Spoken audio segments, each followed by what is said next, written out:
Welcome everybody. Pain Train Pipe Bomb, known as the PT Pipe Bomb. Brand new, different direction for segment tonight. Jim, what's going on? What's going on with you, dude? Nothing much. Very busy, frustrating week. Tell me about it.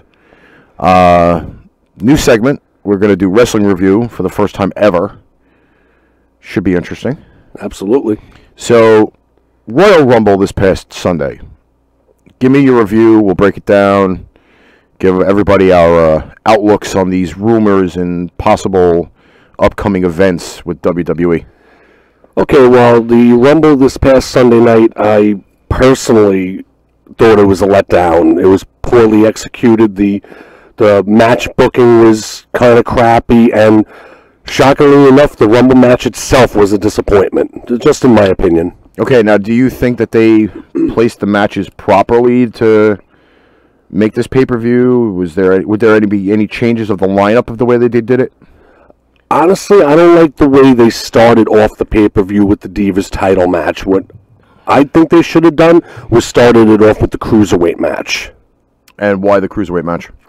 Because the Cruiserweight match was a great match, and I figured if you started off the show with a match like that, it would have set the tone for the rest of the night. Instead, they put on a 20-minute Divas title match that was pretty much a snooze fest. So that entirely set the tone for the rest of the show.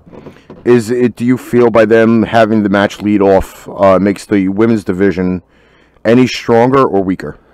Weaker. Absolutely weaker. Because it's just showing that, yeah, we're just going to throw you on just to, get it over with. We'll throw you on first, get you over with, and that's it.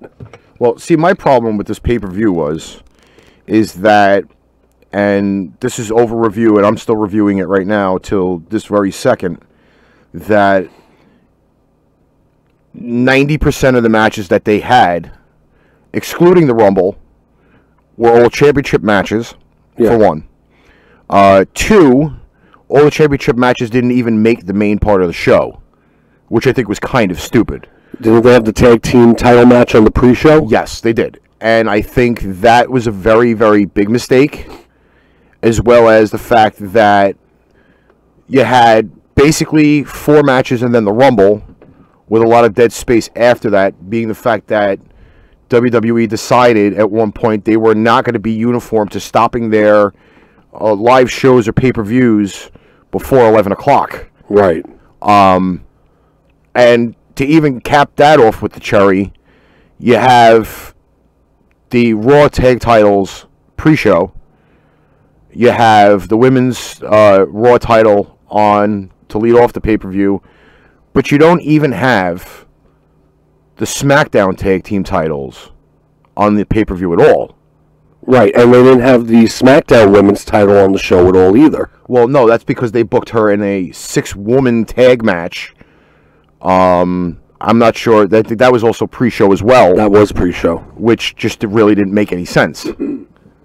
So, in that case, I mean, if you want to put all your title matches in the pay-per-view, then the tag titles shouldn't have been pre-show, and the other tag titles should have been added into the pay-per-view, which would have given you 6 matches instead of the 4.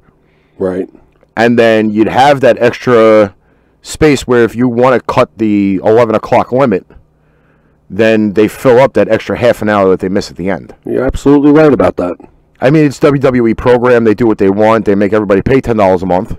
Right. But at the same time, if you're going to have that format, then you might as well stick to the format, or, at this point, it's a 4-hour pay-per-view to begin with. Mm-hmm. Fill the 4 hours. Make everybody actually want to see it.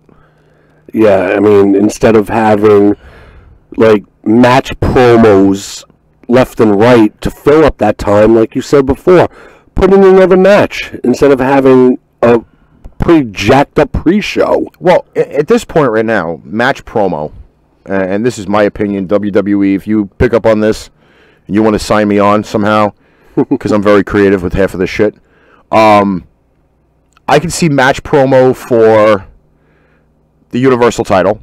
Of course. I could see match promo for the WWE Heavyweight title, which doesn't look heavyweight at all. It just looks like a fucking different title. I could see maybe for your main event top line superstars you can do your promos for, but any matches under that situation, like the tag team titles, really don't need promo. No, they don't. When you have that superstar aura of Goldberg versus Lesnar, you could do a promo for that, but you don't need promo for everything. That's ridiculous. I mean, the way they do that with all the promos. I agree with that. You don't need a promo for everything. And I also understand that you need to have your sponsors with the promos, but at the same rate, we don't want to be having a lot of that stuff thrown down our throat in between matches or in between, let's say, promos. I mean, everybody does pay for WWE or they support WWE with that thing, but we don't need to see the same ad like 5 times in a 3-hour pay-per-view. I know. I can't begin to tell you how many times like complaints were being risen from whoever I was with watching the pay-per-view. Like, oh my God, another promo. How many times are we going to see this? We know the history leading up between Styles and Cena. Why do we got to see this again? So it was pretty funny. Well, I think that, and this again was one of the matches that I thought was probably one of the best. I can't say it was the best, but it did rank up on my top 3 for the night out of the 4 matches of the pay-per-view. Right. That match was actually pretty exciting for some extents. It was good. Movesets were just, I mean, the movesets were expanded big time for that match.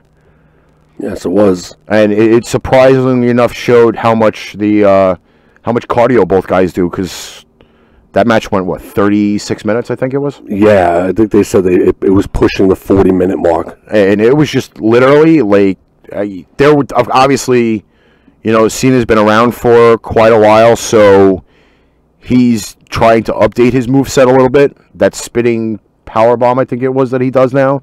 He did a spinning powerbomb, and he did a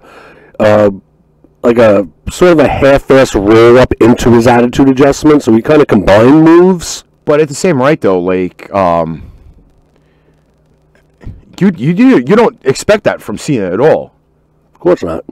So, I mean, that technically was not that bruiser style that he normally is used to doing. We both agree that actually the result of the match wasn't that great. No. I wasn't. I mean, he tied Ric Flair's record, obviously. But now again, rumor mill says that in less than 2 weeks he loses it again.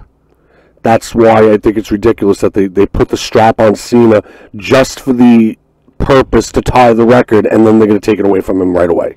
All right, so it leads to obviously a lot of other things. Let's get to the women's match, Bayley versus Charlotte. Mm-hmm. Bayley obviously has the ability in that match to not only take the women's title away from Charlotte, but at the same time break Charlotte's pay-per-view streak. Mm-hmm. That's right. She did have that streak going. And I think it's up to like 16, I believe. Well, now it's 16. But at the same rate, the finisher in that match was original for a change. It was. You don't normally see somebody take out a opposing wrestler with a finisher on the edge of the apron, which everybody harps on the term the hardest part of the ring. Mm-hmm. It's definitely it was technical in a way. Again, it doesn't, in my opinion, make the women's division any stronger. But both of them are actually really great athletes, and they do put on a really good show. So maybe the result of that match actually was the right decision. Yeah, but I mean, honestly, in your opinion, aren't you tired of seeing Charlotte constantly winning it just because of her blood ties in the company? Well, and this is, again, this is one of those things where obviously she has the superstar dad in the family. Mm-hmm. Her older brother David was the Right. one in WCW. Yes. Obviously he has some background as well, so they're going to want to push that as far as they can until she says she's done. That's probably going to be for a while. And believe it or not, though, there was a WWE interview with Renee. I keep forgetting the bitch's last name. Renee Young? Yeah, Renee Young. No related to Mae Young. You never know. No, but it's true though that she says she's not related to her at all. That's a good thing. It could be a storyline, but you never know. Right? But she did say this is not something that she exactly coined herself out to being after college and everything else. So if she gives herself, let's say, and again, wrestlers' lifespan is not exactly great with the newer guys half the time. Let's say she goes another 2 years. They'll probably have those moments where she's going to lose the strap, get it back. You know, I mean, women's titles, they change frequently because of the talent. That's true. So until they find somebody that really, truly can replace her, let's say, a la a Mickie James, or going back in time, a Trish Stratus or a Lita, yeah, they're just going to keep having her hold that title until the next flavor of the month comes up. I thought they had the flavor of the month with Sasha Banks. They put the strap on her a couple of times, but she'd lose it right away to Charlotte. It's like, come on already. But also, at the same right, though, like even now, and this again leads into this pre-show setup that they had. First off, she went up against a woman who is at least 2 times the size of her. I'd say about 2.5 times the weight in Nia Jax. Oh my God, yeah. But she's never been healthy full for an entire year. It's either the knee injury, the back injury, the neck injury. I'm exaggerating on this, but at the same time, maybe let's say like a big toe. Maybe would keep her sidelined for a while. Yeah. So at this point, and the concussion syndrome that she went through the middle of last year as well. Oh, that's right. Yeah, she had that was right before SummerSlam. Big problems with concussions. So injury-wise, if you're going to put a strap on somebody injury-wise, you're going to keep taking it from them. That's true. That's more of the reason why, like, she's not holding the title as much as she normally is supposed to. You're talking about Sasha Banks? Yes, Sasha Banks. Yes. So, in a way, the Charlotte thing was going to happen. Bayley is a great character. She has a great moveset. Mm-hmm. But at the same right, she's not proven. So they're not going to automatically just bring her up in, like, a month and a half and then throw a title reign on her. I mean, she has the talent. She has the in-ring talent. She's over with the fans. She's great backstage. She's giddy. You know, the cuteness factor is always important. You know, she's like that cute as a button thing. But can you personally ever see Bayley as a heel? No. I can't see it either. That's it. It's, I hate to say it, but it's also at the same lines of, now again, back in the day, when Cena came in briefly as a face, then they pushed him, they made him a heel, but over that course of time, though, like the whole Thugonomics thing, was actually a good gimmick for him. They need to bring it back, turn him heel already. But at the same right, though, like with all of the stuff that he does, kayfabing him wise wouldn't work out. Really? Well, think of it this way: they announced it on Sunday. 500 Make-A-Wish. Oh yeah. So at this point right now, unless he stops doing a lot of the public stuff, right? He's not. They can't turn him. That's the main problem of it. Is all of the kids like to buy his merch because he actually stands up for something, and you can't really flip him at this point. Not 16 years into his career at this point either. So you figured that because of how he's won over a lot of children, that he'll break a lot of hearts if they turn him. Exactly. And it's sad to say, though, with as many times as you see it with other guys, like, say, for example, The Big Show. Mm-hmm. Shawn Michaels was another one that started out great as a heel, and then over the course of time, you really couldn't just change him back into a heel. You kept him as a face. Yeah, it's like they made him a permanent face when he, like, resurfaced as this born-again Christian thing. Well, the only time that they really had made him look heel-ish was Streak versus Career at WrestleMania. Oh, and that's right. That's the only time that they were actually able to turn him a little bit heelish, but even after that, they couldn't do it. No, because he's just over with so many people. He's won over millions of people. And like you said before about John Cena, turning Shawn Michaels heel at that point, or full heel at that point, would have crushed everybody. So at this point right now, like, I mean, love him or hate him, mid-card or main event at this point, this probably might be even Cena's last run. It might be. But having him hold the title for 2 weeks, though? With that, how does that make any sense, really? It doesn't make any sense. Like I said before, they only did it for the sole purpose of him tying the record. So, it's one of those crazy things. Now that we've covered the SmackDown title, okay, and we covered the Raw Women's Championship, okay, let's phase ourselves now into the Cruiserweight match.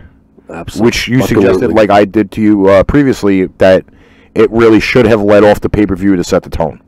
It really should have. I mean, Rich Swann, phenomenal athlete. Everyone has been buzzing about him down in NXT. He's phenomenal. His in-ring performance is incredible. And then to pair him up with a guy like Neville, it just made for an outstanding match. But let me ask you, though, the heel turn for Neville, right? 1 to 10, 10 obviously being the highest. Where do you rate that? Honestly, 10. I think turning Neville heel was one of the smartest things that the writers could have done. Do you even though we ranked that as a 10, would you change anything on Neville? Now, are you asking me as a fan or as a realist on the subject? Well, give it to me from both perspectives. Like, okay. How would you change his attire? Would you change any of his vocal? I mean, you know, a lot of that stuff is pre-written for them to say on air. I mean, would there be anything you would change? Honestly, no, because he really did all like the heel changes himself. I mean, he grew out the full-blown beard. He's got his catchphrase now, being king of the cruiserweights. There's no other way to slap the entire division in the face than to claim yourself the king. All right, now on the other side of the coin with this, the champion going in had this, they kept saying it throughout the entire pay-per-view, which in a way kind of like pissed me off a little bit. Right. With Swann's whole background before he got to WWE and before he started wrestling and everything else, parents dying at an early age and him fighting for everything, and then the more you say it throughout the match, I mean, technically, I didn't see like any botches in the match whatsoever. No, there's really none. Which, as of late, you see those in cruiserweight matches. Mm-hmm. Perfectly technically sound throughout the entire thing. That definitely was off the chain. But then the ending of the match, kind of really, again, for the cruiserweight division, again, and this goes back to other discussions we've had before. Really, you lose by tap out? Tapping out should not have been the way to end the match. There was no way you should have done that. And to throw that story around about the not giving up and fighting for everything that you go through, you have the match end out in a tap out. It basically just totally went against everything that Swann was talking about. They should have ended it in, a pinfall. A count out would have been another slap in the face, just like the submission was. Yeah, but then in a count out, though, the title doesn't change hands. Right. No, I know. I understand that and everything, but what I'm saying is that a count out to end the match is basically just as weak as a submission. Should have been a pinfall. But being the fact that it's the cruiserweight division. Right. Now, obviously we've watched video and watched it live and everything else, with the exception of two of our knowledge, because we're not really big into the Lucha Libre or the AAA down in Mexico or whatever. Right. But WCW only had two people that finished matches in submission. And right. That pretty much, like, I don't know. I mean, it's the cruiserweight division. You expect the high-flying finishes and everything else. Yeah.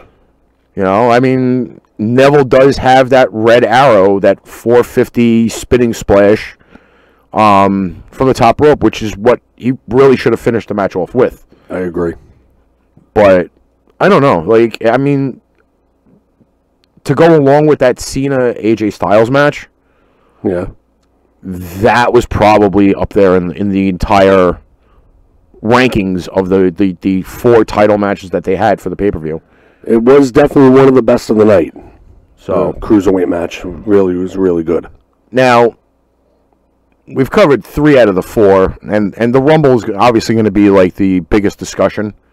Mm-hmm. Give me your take on Reigns Owens. Mind you, with Chris Jericho in a shark cage. Yeah, that was funny.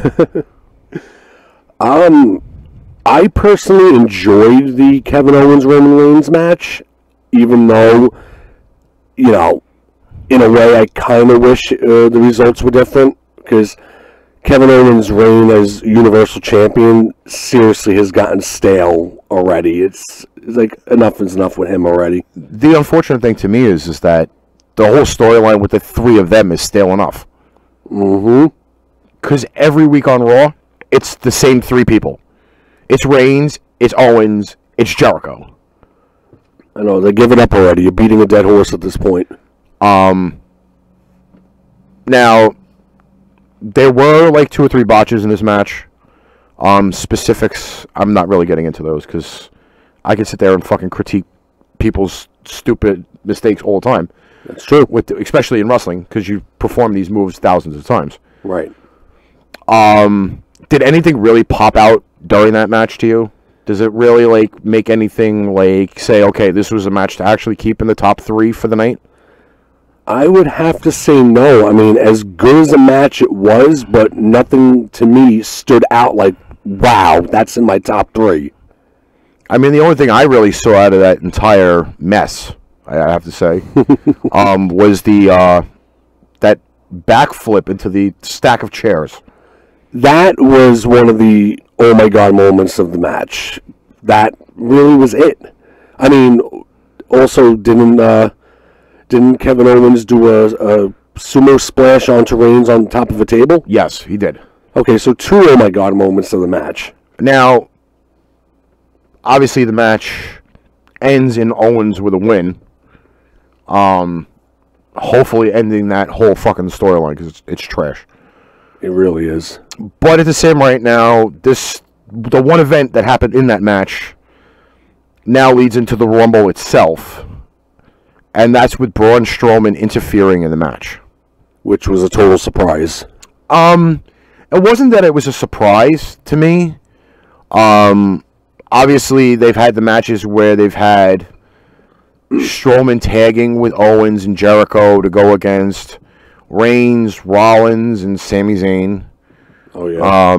Obviously, we know Strowman has been built out to be this destroyer, the unhuman faction, one by himself. Right. And in a way, it was great that they broke him away from the Wyatt family to give this domination figure. Yeah. So him interfering in the match kind of like sets the tone for another feud with Owens and him. To maybe actually make Strowman a champion for a change. That would be interesting. But again, now this is where I find this issue. WWE does this every week. You make him to be this indestructible monster in the beginning of the show. Yeah.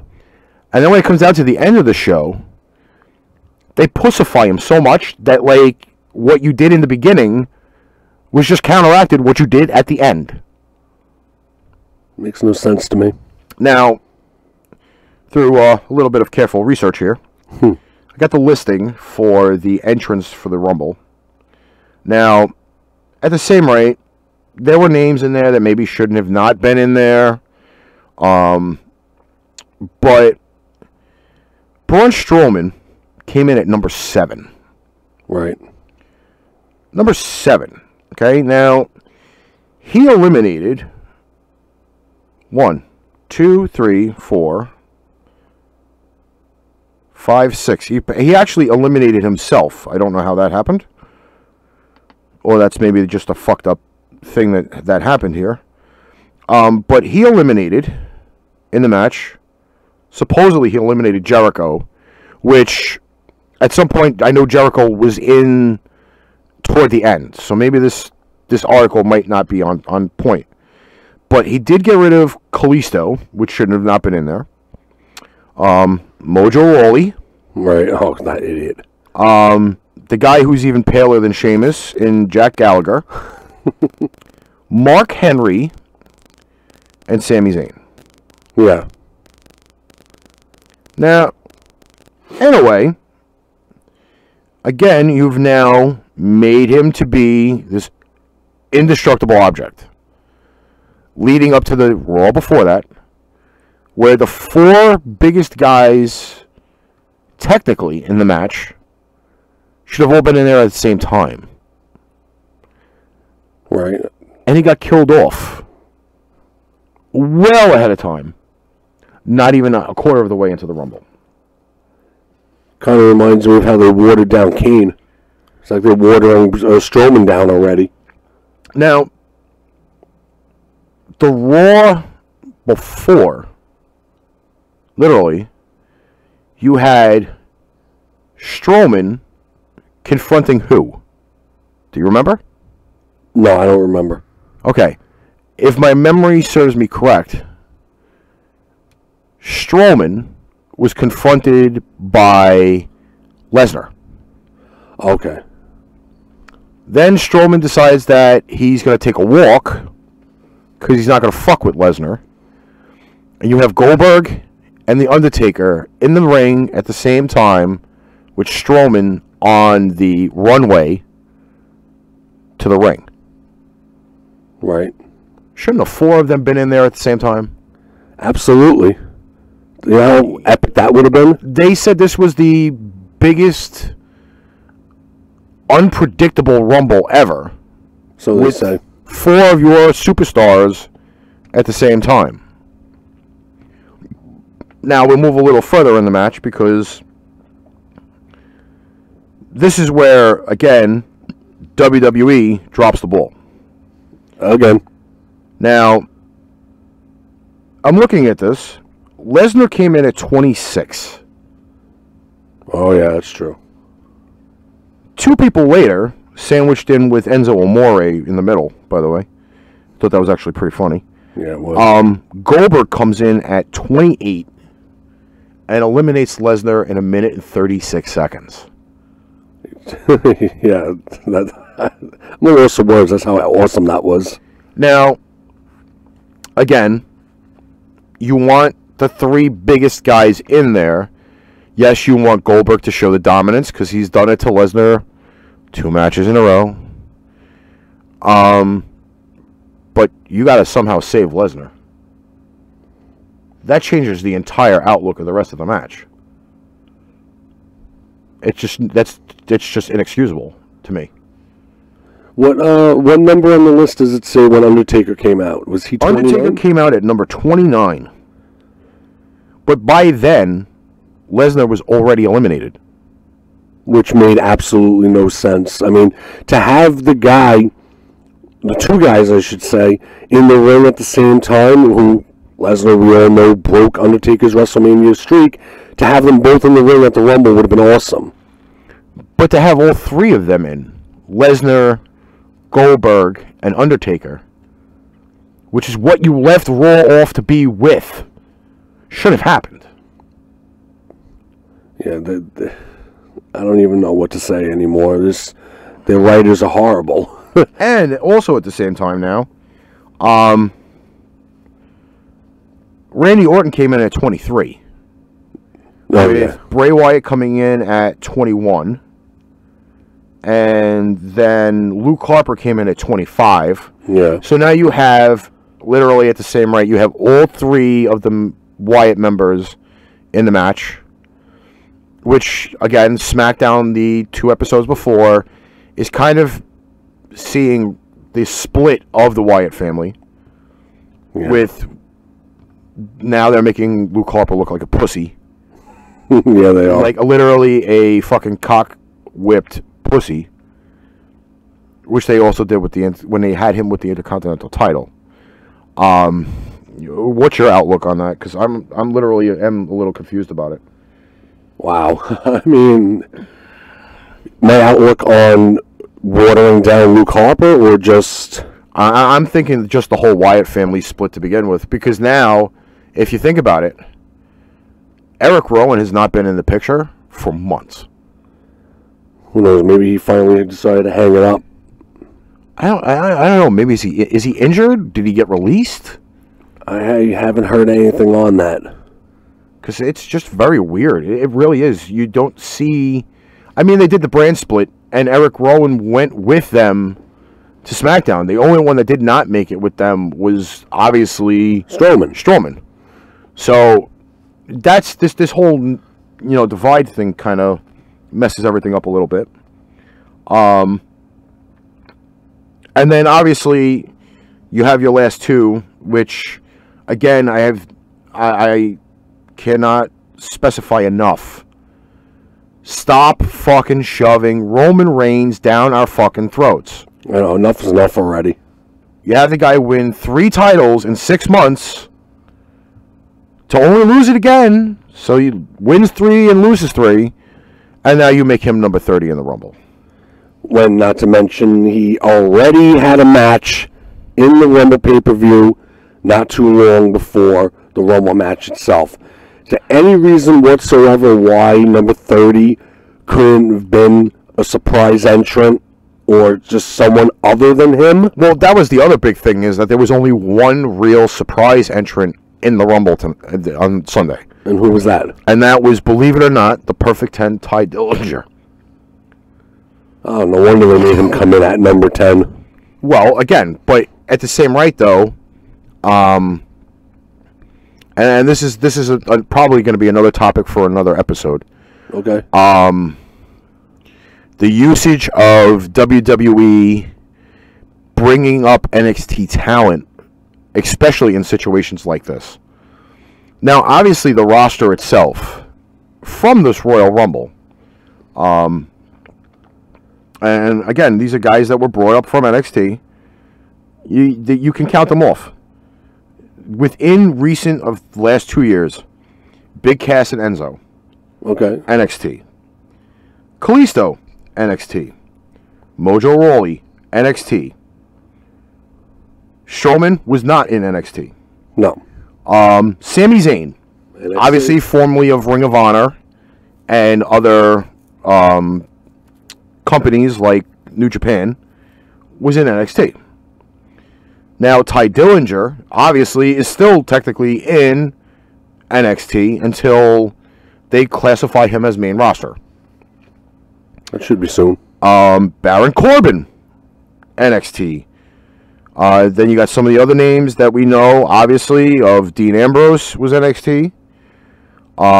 Big E was in NXT. Rusev, Cesaro, Reigns, Bray Wyatt, Apollo Crews, Luke Harper, again, from...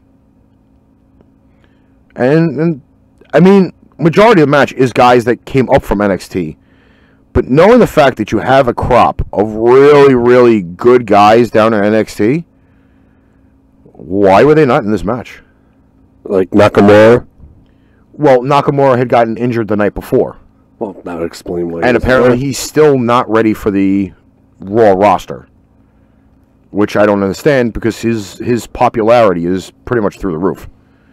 Yeah, he really is extremely popular. This should have been the time for NXT to show some of their talents in the Rumble. That's my opinion. Ellsworth being in the match was a wasted spot. What about Jack Gallagher? Gallagher's actually popular on 205, so maybe it could have been a wasted spot. It was funny, though. I mean, him using the umbrella, that was pretty hilarious. Oh, yeah. But you have guys down in NXT that you could have brought up, and they could have made an appearance. I mean, if you have Kevin Owens last year showing up as the NXT champion, why not throw a Bobby Roode in there? Right? That would have been smart. Or throw like an Eric Young in there. I mean, they have guys that they're signing from other organizations. Obviously, they've been in pay-per-views because they were with TNA or they were with Ring of Honor. They do pay-per-views all the time. Why weren't any of these guys in it? Because they're a bunch of friggin' dopey asses who doesn't know what they're doing. I mean, you could have planned Samoa Joe to have been there like 2 weeks ago. That would have been nice. I mean, you bringing him after the Rumble, that's all fine and great, but imagine Samoa Joe in the Royal Rumble? That would have been nice. I would have liked to see him square off with one of the big guys. So now this huge mess of a pay-per-view, to a lot of opinions, I mean, I ranked it like 7.8, 7.8, due to the fact that the Cruiserweight match was actually really good. As love him or hate him, the Cena fucking AJ Styles match, and I'm a real big believer in AJ Styles. Me too. That was a great match. And then pretty much after that, you got that mix of the bullshit from Reigns and Owens, and then the finisher from Charlotte and Bayley was where that 7.8 went, pretty much. I can understand the 7.8 then. So now, I mean, what did you rate it? Give me that lovely point scale. 3. Okay. I gave it a 3. And everybody's always entitled to their opinions on this show. Of course. It leads up to a lot of fucked up storylines after this. It really does. Yeah. I mean, if WrestleMania is a bomb, WWE is fucked. Big time. I mean, I don't see WrestleMania bombing, but the way shit has been going lately, it wouldn't fucking surprise me at all. But now we lead into the night after the Rumble, which is where another lovely Raw preview comes in. Raw has not been on point for a while since this brand split. Yeah, you have Lesnar show up. We're going to call out Goldberg again. And hope and pray that it's not like fucking WrestleMania the time before that they wrestled each other. Snooze fest. And hope it's some different stipulation instead of a regular match, because it's just... This has got to be a match where Lesnar has to literally make Goldberg look like a schoolgirl. Yeah, because if they do it again, having Goldberg beat Lesnar in, like, you know, a blink of an eye, it's like, okay, we've seen that already. Can you come up with some new shit? Also at the same rate, I got to tell you, like, Rollins invading NXT Saturday. That was awesome. To only be brought out by, like, 8 security guards. A.K.A. NXT roster members in security uniforms. Well, actually, they're wrestlers from other organizations, the Indies, that end up being the security guys. Nice. Just like I found out there was quite a few of the party people from Adam Rose. Oh, the Rosebuds. The Rosebuds. There's quite a few people that are in WWE now that were Rosebuds. Wasn't Ellsworth a Rosebud? Ellsworth was a Rosebud. Becky Lynch was a Rosebud. Oh yes, she was. And the fucking asshole with that curly mustache from the Vaudevillains.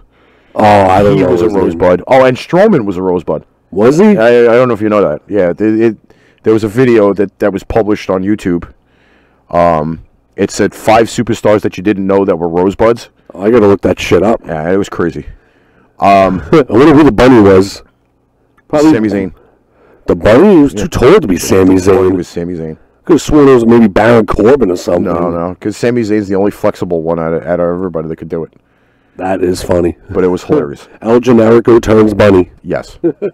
But now Rollins gets hurt Monday night. That sucks. And this is obviously not a storyline that WWE really wants to hear.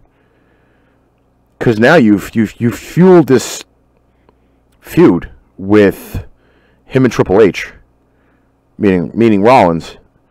Samoa Joe is the Destroyer. Yeah, that kind of messed that storyline up real fast. Yeah, because he literally destroyed Seth Rollins in the middle of the ring. I mean, around the ring. But at the same time, though, like I'm not sure if WWE has figured out that Samoa Joe needs to tune down some of his aggressiveness, because he has a lucrative history of injuring his opponents. Well, look what happened to Tyson Kidd in a dark match. Broke his neck. Yeah. And where's Tyson Kidd been since? Home fucking Natalia. Lucky son of a bitch. Which is another reason why they're going to end up phasing her out eventually, too. Because now Kidd's been out almost 2 years now, and he's just not... his career might actually be over. It most likely is. But Samoa Joe does have history of hurting people, and I think WWE... as great as Samoa Joe is, and Samoa Joe's been around for a really, really long time, yeah, they need to try to figure out how to have him tone down some of his stuff. Just water him down like you do to everybody else. It's not the fact of watering down. A lot of his skill set is very aggressive.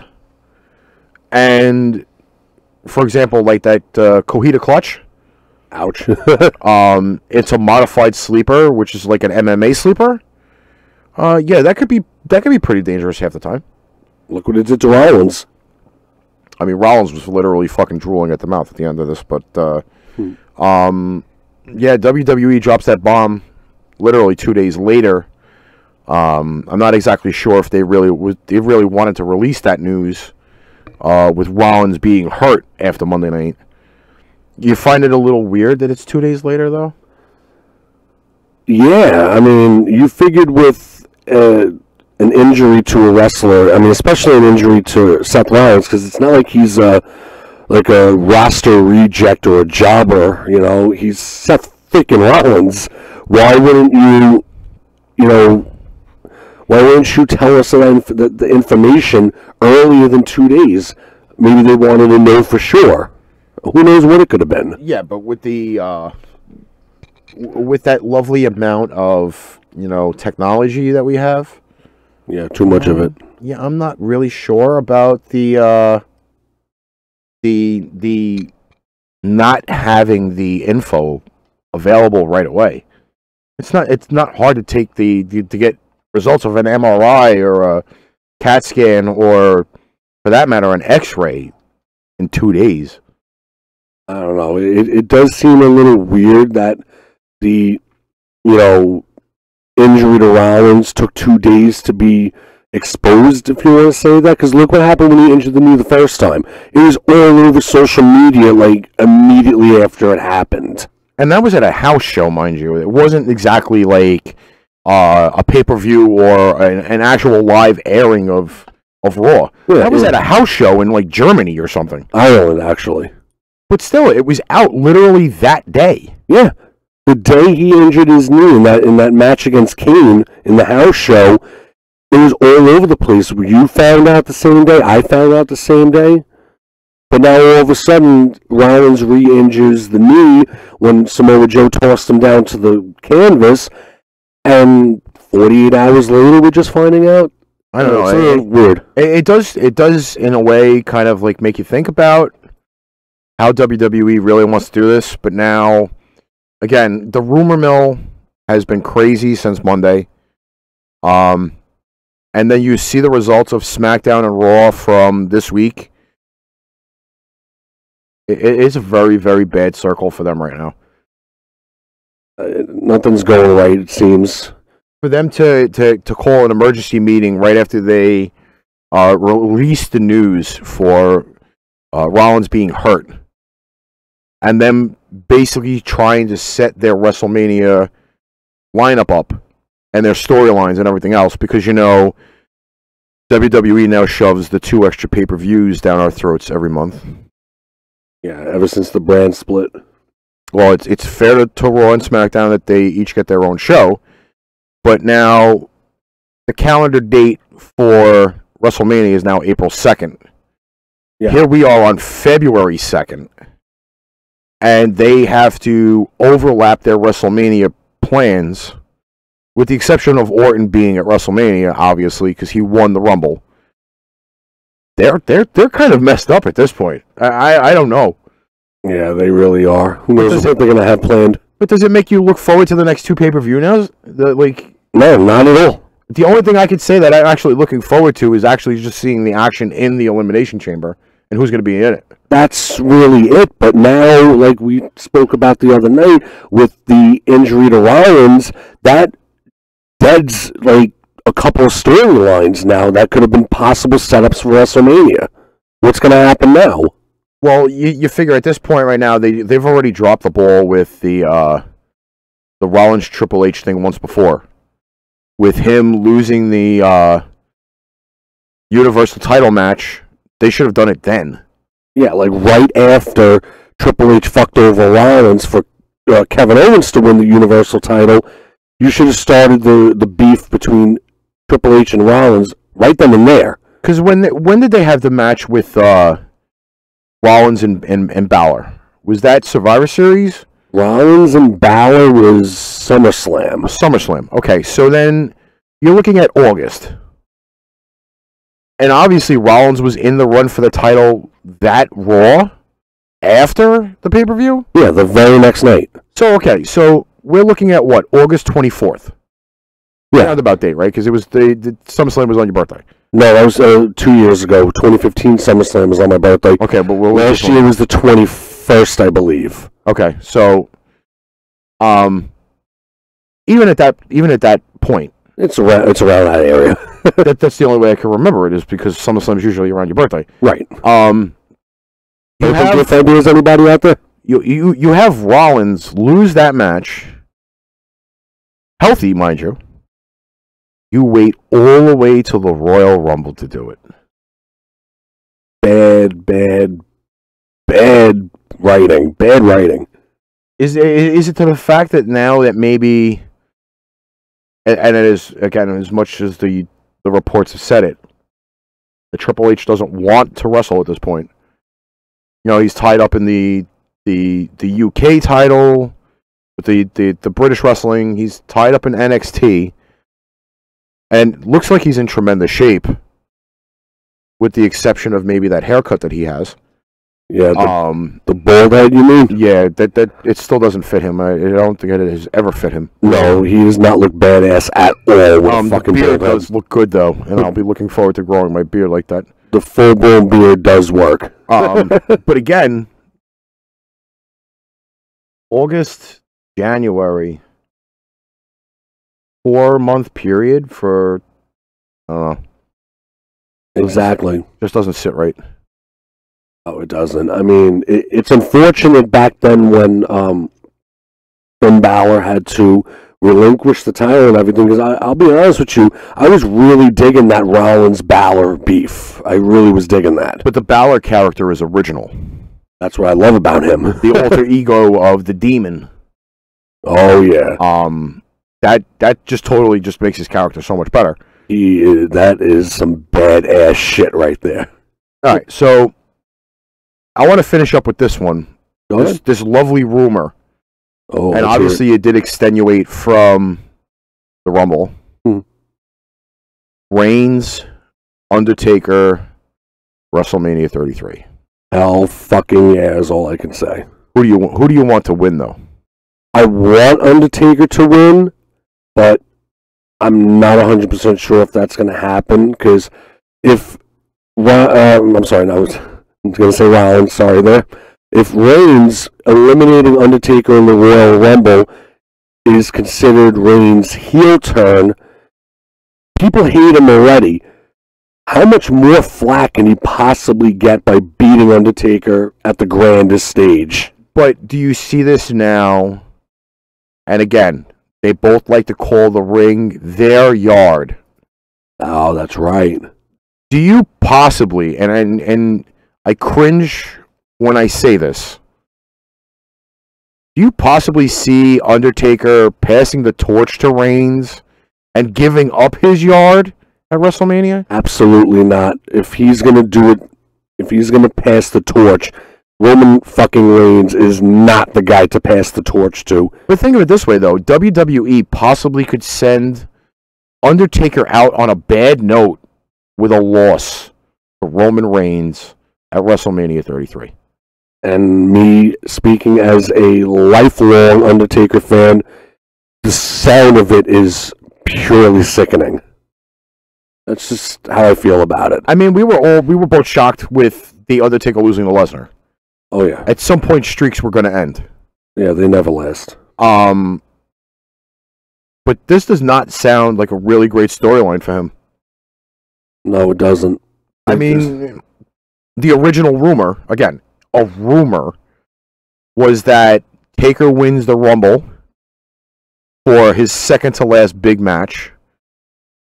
And because Cena had won earlier in the night, or was, again, somehow professed to be the winner of this match against AJ Styles, that it would have perfectly set up the storyline between him and Cena at WrestleMania for the Undertaker to go out on top one more time with the heavyweight title and then retire.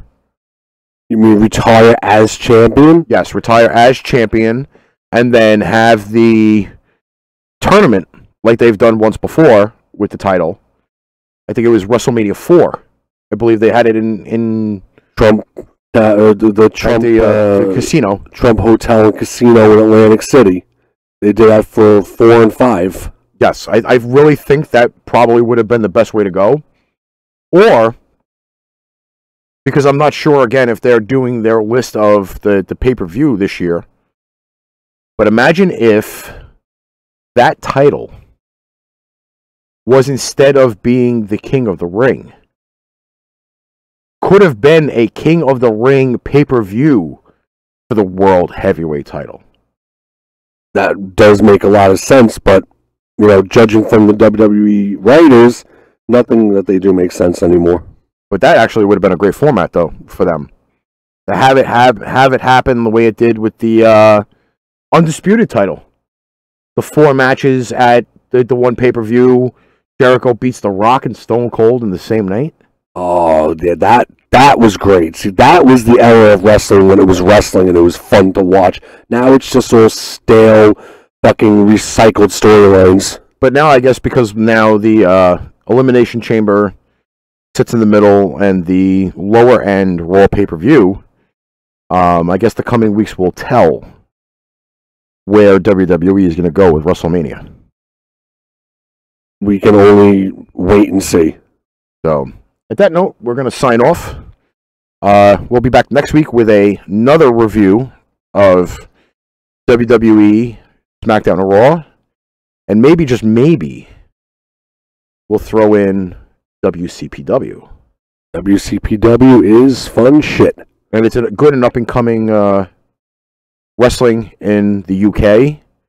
There are guys like Drew Galloway in there, and Kurt Angle, and Alberto El Patron.